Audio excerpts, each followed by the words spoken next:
Radio Católica. Radio Católica. Unidos por Cristo y María. Unidos por Cristo y María.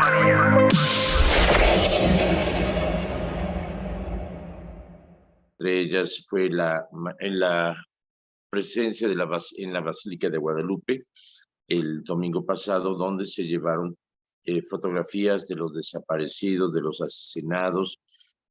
Fue una celebración en favor de la paz, de que ya haya una actitud diferente ante los criminales y que que el gobierno tome una acción más responsable y más comprometida, porque como decía en el funeral, precisamente el sacerdote jesuita que celebró la misa del funeral de Javier Campos y de Joaquín Mora, decía: señor presidente, ya no nos ajustan los abrazos para tantos balazos. Realmente se da abrazos a los criminales y los balazos son para la gente inocente. Entonces, como que esa situación debe de cambiar ya. Hoy, a las 3 de la tarde, en México, se van a tocar en toda la República las campanas de los templos durante 1 minuto, invitando a la gente que haga oración, porque ya haya una actitud diferente y que se acabe la violencia en México. Y eso va muy conectado precisamente con el Evangelio de hoy, que Jesucristo dice: ustedes escucharon que anteriormente se decía, odia a tus enemigos y ama a tus amigos, mas yo les digo, amen a sus enemigos y pidan por aquellos que los persiguen. Sean como su Padre Celestial, que hace brillar el sol sobre los buenos y los malos y deja caer la lluvia sobre los campos de los buenos y de los malos. Porque si saludas solamente a los que te saludan, a tus hermanos y amigos, ¿eso qué mérito tiene? También los paganos lo hacen. Y si amas solamente a los que te aman, ¿qué mérito tienes? Eso también lo hacen los cobradores de impuestos. En cambio tú, sé perfecto como tu Padre Celestial es perfecto. Entonces se trata precisamente de amar a tus enemigos, pero no dejes que tu enemigo te mate. Volvemos a insistir eso. Ama a tus enemigos. La mejor forma de amarlos es orar por ellos, es pedir por ellos. Y si tu enemigo tiene hambre, dale de comer, y si tiene sed, dale de beber, y si está desnudo, vístelo. De esa manera amontonas ascuas encendidas sobre su cabeza. Pero una forma de amar a tus enemigos es también darles distancia, no dejes que te frieguen, y que no dejes que ellos se les tuerza el estómago cada vez que te ven. Entonces, amar a tus enemigos es ser distante, pero si tu enemigo tiene necesidad, ayúdale. Cuando vino el obispo Cota, había alguien que estaba trabajando en la parroquia de una manera voluntaria y se negó a ir al festejo que tuvimos con el obispo Cota en un restaurante, porque a ella se le negó una cita personal para acusarme y quejarse de mí. Siempre era mi enemiga en casa. Entonces le platiqué y le dije: sin embargo, yo oro por ella, así como rezas. Digo: Señor, esta mujer es muy buena, hace su trabajo voluntariamente por el bien de la parroquia, lo hace muy bien, asiste a misa, comulga, tiene muchas amistades, viste muy bien. Oye, como que se merece el cielo, Señor, ¿por qué no se lo das ya? Se rió. No, obviamente no deseamos la muerte de nadie, sino más bien que se trata de orar por ellos para que el Señor les conceda un corazón tan lleno de paz, tan lleno de alegría, que no quede espacio en su corazón para hacer daño a nadie. Entonces, orar por nuestros enemigos. Y fíjate que muchos que han sido víctimas de sus enemigos, en el momento en que ellos han caído en desgracia, se convierten en sus amigos. Por ejemplo, Santa Claus, San Nicolás, obispo de Mira, que estuvo preso, y cuando entró Constantino y lo liberó y puso en la cárcel al gobernador que lo había metido en la cárcel, Nicolás iba a visitarlo, se hizo su amigo y lo convirtió y lo bautizó. Fíjate qué bonito. mi experiencia es que mis grandes enemigos se han convertido en mis grandes amigos. La forma es tratarlos con respeto, con cariño, reconocerlos, sus méritos.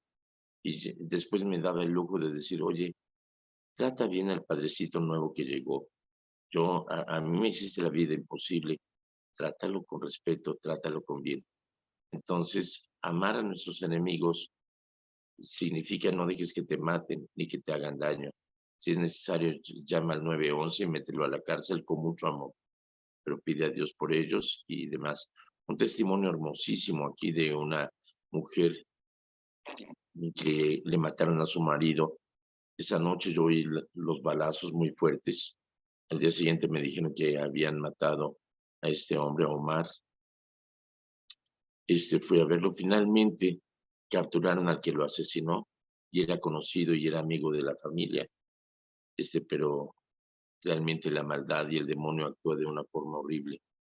Lo metieron a la cárcel, lo juzgaron, ella estuvo en el juicio y finalmente cuando le dijeron que quería decirle al asesino, se acercó a él y le dijo, mi odio no va a resucitar a mi marido. Yo te perdono en nombre de mi esposo y pido a Dios que te conceda que reflexiones en este tiempo, que te arrepientas y que nunca hagas daño a nadie más. Fíjate qué bonito testimonio de esta mujer. Es algo hermoso y eso es amar a los enemigos. Así que acuérdense de que Jesús nos invita a ser perfectos como nuestro Padre Celestial es perfecto. A mí me decían que tenía un defecto, ¿viste?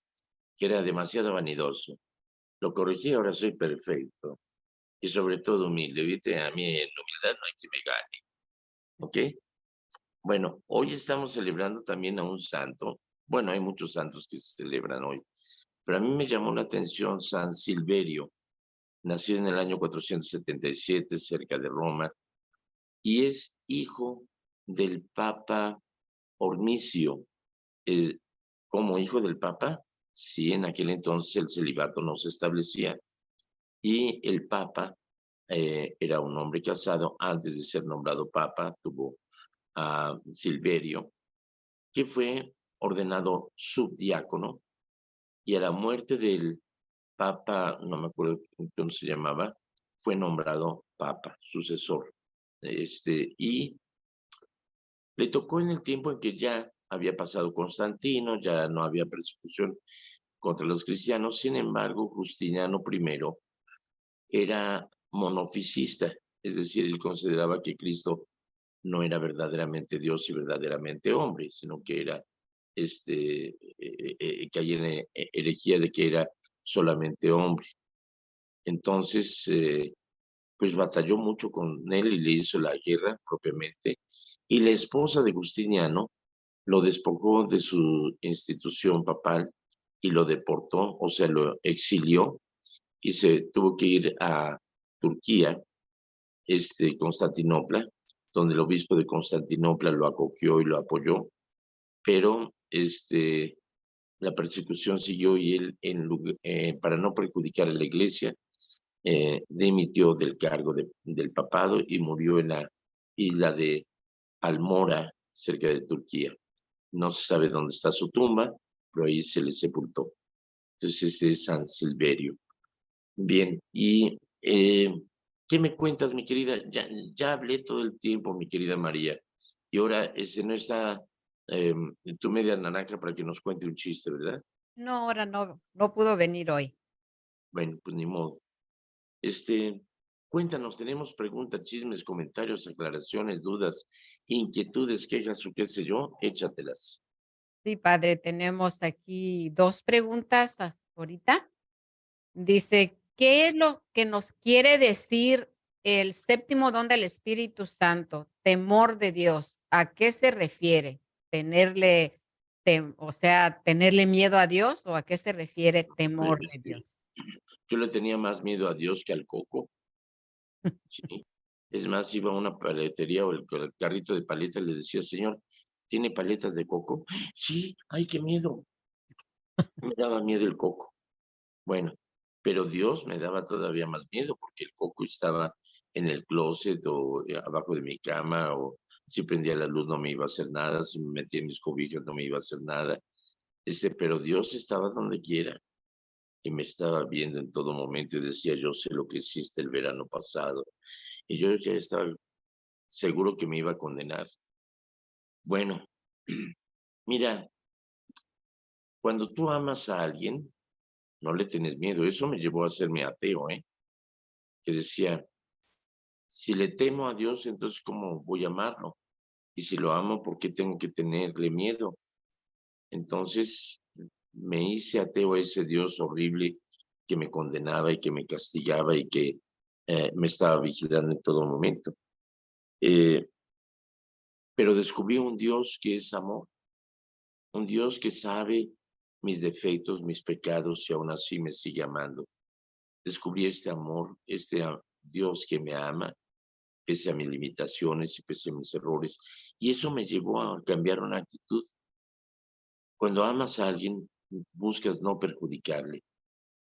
Cuando te enamoras, buscas no dañar los sentimientos de aquel que amas o de la novia. Buscas no ofenderle ni tocarle ni con el pétalo de una flor. Buscas hacer cosas que no le molesten o que no le dañen. Entonces, ese es el temor natural, no de miedo, sino tengo temor de ofenderle, tengo temor de herir sus sentimientos. Y cuando amas realmente, cambias tu forma de ser. Alguien deja de ser, de tomar, de emborracharse.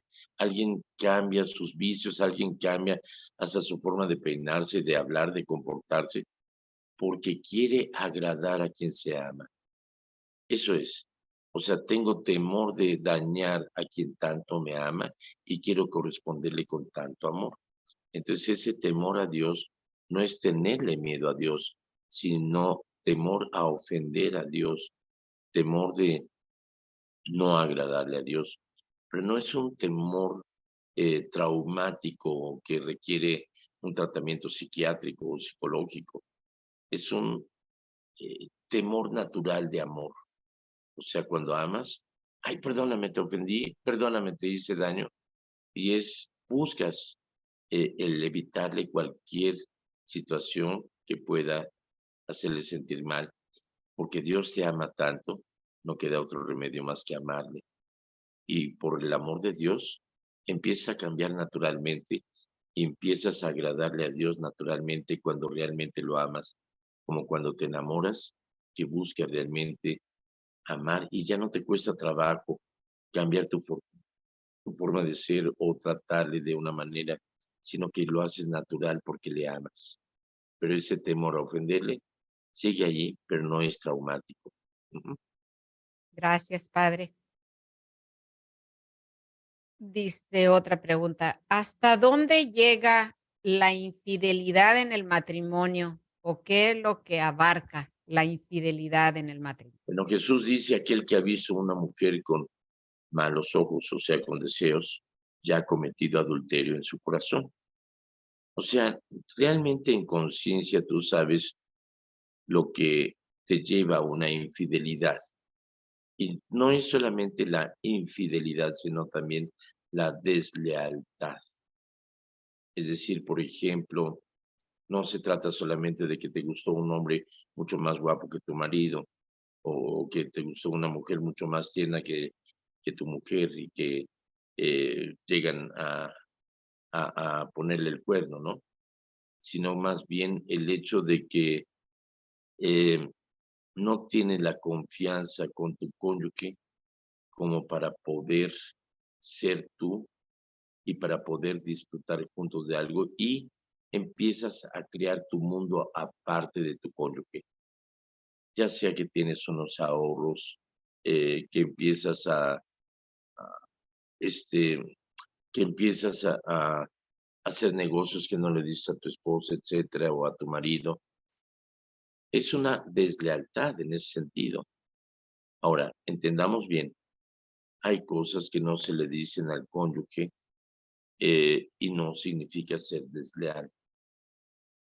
Ah, por ejemplo, sería muy bueno comentar con tu esposo o con tu esposa el hecho de ayudar a tal miembro de la familia que está en grave necesidad y estar mutuamente de acuerdo. A lo mejor tu cónyuge dice, no, que se friegue por sí mismo, esto es para nosotros. Oye, pero es una necesidad muy grave y es una necesidad urgente, se le va a hospitalizar, necesita medicinas. No, a mí no me importa. Entonces, en ese caso, él está fallando a lo que es el compartirlo todo, pero está en orden la caridad. Entonces allí ah, secretamente puedes estar ayudándole sin perjudicar el patrimonio familiar o demás, eh, porque está primeramente la caridad. Ahora, vamos a ver el hecho de que encuentras a alguien que fue tu compañera o compañero en la preparatoria o en el pueblo y que vienen por acá y que te empiezas a chatearte y todo eso, o a lo mejor es tu exnovio o exnovia, platícale a tu marido o a tu mujer. Dile, ¿qué crees? Mi exnovia fulana de tal, me acaba de contactar en el WhatsApp o en el Facebook y demás, y estoy platicando con ella. Y me gustaría que juntos conversáramos con ella o con él. Fue un buen amigo o demás, ya está casado, tiene familia y todo. Pero realmente me da gusto que me haya contactado. O sea, tenerse la confianza en ese aspecto.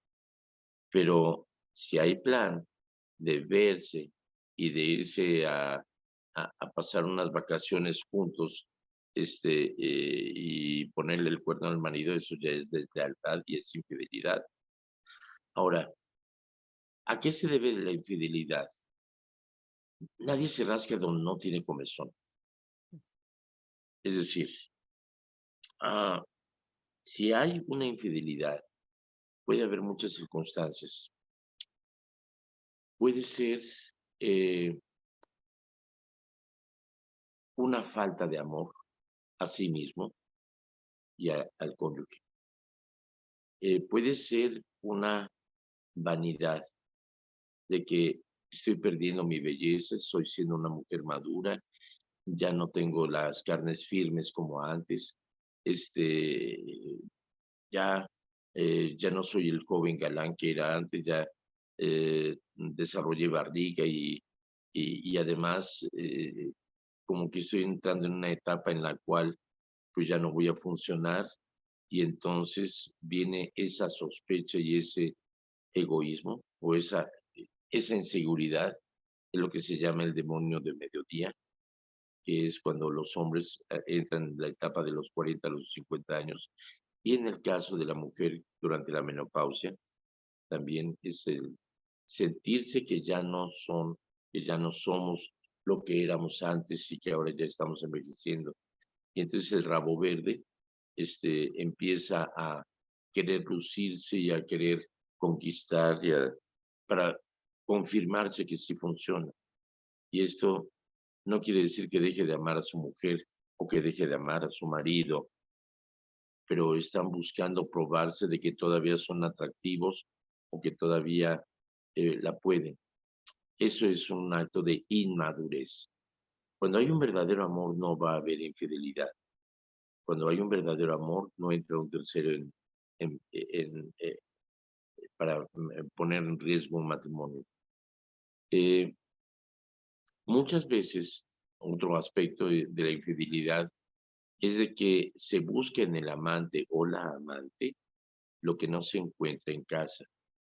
Es decir, entraron a un matrimonio enamorados, pero esos detalles de romanticismo, de cariño, de ternura, de tener tiempo juntos, se ha perdido con la rutina. Y entonces, lo que antes era ternura, ahora empiezan con gritos e insultos, y entonces se encuentran con alguien que les trata con todo el cariño, con todo el respeto, con la ternura, con el romanticismo que antes solían recibir de su cónyuge y que en redonditos. Pero cuando son sorprendidos, y esto es sin dejar de amar al cónyuge, pero están buscando en el amante o la amante lo que su cónyuge les ha privado. Y de tal manera que cuando son sorprendidos en la mayor en la mayor parte de los casos, el amante o la amante salen perdiendo, porque normalmente regresan con el cónyuge aunque vivan como esclavos o como los perdonados el resto de la vida. Entonces, cuando hay un matrimonio, cuando hay una pareja madura, ese desliz y ese perdón sirve para fortalecer el matrimonio y para darse cuenta, caray, ¿en qué te fallé? ¿Por qué no me lo dijiste? Y entonces buscan terapia, buscan ayuda, buscan dirección espiritual y se fortalecen. Entonces, la infidelidad llega precisamente son muchos casos, son muchas razones diferentes y no se puede definir en concreto. Pero hay una cosa también muy importante, cuando se es leal y cuando se tiene esa confianza, no llega a haber esos casos. Incluso el hombre podrá decir a su mujer, oye, ¿ya viste esa chamaca qué guapa está? Y ella podrá decir, sí, se parece a mí. O la mujer podrá decir, oye, ese tipo es guapísimo. Y el marido dirá, claro, no había notado que se pareciera tanto a mí. Es decir, llevarlo con broma y todo. O, en otras palabras, esa dieta no impide ver el menú, siempre y cuando no consumas de ahí. Y estoy seguro que tú, mi querida María, ves a hombres mucho más guapos que tu marido y te brincan los ojitos, pero no piensas poner el cuerno a tu marido. Y lo mismo, tu marido cuando ve una mujer eh, casi tan guapa como tú, también le llama la atención, ¿cierto? Pero eso no es dudar de esa fidelidad y de ese cariño que se tienen los dos, Así es. ¿cierto o no? Así Cuéntanos, es. No, claro que sí. Así es, padre. Así es. ¿cuál es tu opinión acerca de eso? ¿Hasta dónde llega la infidelidad?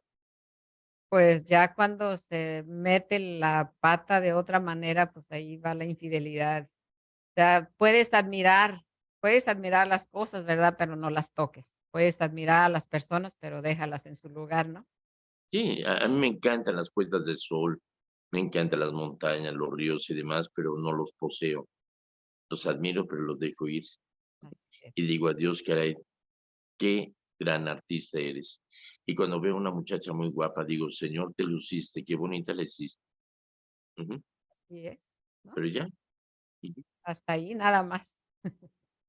Bueno, le vamos a mandar un saludo a Leti Alvarado, que nos está escuchando por ahí, una Gracias, compañerita. Leti.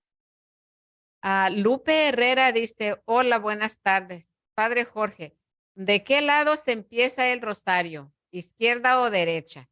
Y otra pregunta dice, ¿por qué hay diferentes versiones del credo y cuál es el verdadero credo? Ok, mira, el rosario lo puedes empezar así o lo volteas y lo empiezas así, es lo de menos, hombre. Este, de todas maneras, no hay derecho ni izquierda, lo importante es que lo reces. Así que no te preocupes. Fíjate, cosa muy curiosa. En México nosotros empezamos el rosario con el Padre Nuestro y la primera decena de Aves Marías. Y en Estados Unidos empiezan por las tres últimas Aves Marías y demás. Bueno, o sea, como sea, pero lo importante es que lo reces. Y eso es lo más importante, ¿ok? Ahora, la otra pregunta era, el rosario, ¿cómo se reza? Y la otra pregunta, ¿cuál era? El credo El dice, credo. Sí, sí, mira, está el credo apostólico y el credo de Nicea. El credo apostólico es precisamente fue el que formaron los apóstoles y que tiene el contenido de la fe. Incluso ahí dice, descendió a los infiernos y resucitó al tercer día. Sí, está muy bien. No quiere decir que haya entrado hasta donde estaba el chamuco, ¿no? Ese no que se llama el Seol, que es la sepultura. O sea, eso es el Seol. Pero en Nicea, en el concilio de Nicea, surgió el credo que es el que estamos rezando. O sea, los dos son válidos. E incluso el misal lo contiene, el credo apostólico, el credo de Nicea. Pero los dos son válidos y es el contenido de nuestra fe. El credo de Nicea, que es el que normalmente rezamos, tiene toda la doctrina de la fe. Se puede hacer toda una catequesis sobre el contenido del credo y es hermosísimo. Gracias, Padre. Pedro y Toña Estrada dice, saludos para todos ustedes. Todos somos creación de Dios, pero no todos somos hijos de Dios. ¿Podría explicar y reflexionar un poco a esto que es de suma importancia? Muchas gracias. Muchísimas gracias, mi querido Pedro. Es muy buena pregunta. Fíjate que todos fuimos creados a imagen y semejanza de Dios. Es decir, el ser humano es creado a su imagen y semejanza. No porque tengamos pies, piernas, orejas, ojos, porque Dios no lo tiene. Es decir, Dios es espíritu y hace que las cosas vengan a la existencia. Yo explico que cuando creó Dios todas las cosas, quería compartirlo con alguien, pero la unicidad de Dios impide crear otro Dios. O sea, Dios es único. Quiere compartirlo con todos los seres del mundo y le pregunta a su perro, ¿qué tal? ¿Qué te pareció la creación? Dijo, wow, pero nada más, o sea, no le da una respuesta. Entonces necesita a alguien con quien compartir todo lo que ha creado. Recordemos que la naturaleza de Dios es creador. Y entonces crea al ser humano y lo crea a su imagen y semejanza. Imagen y semejanza consiste en que nos hizo libres. O sea, no somos esclavos de nadie.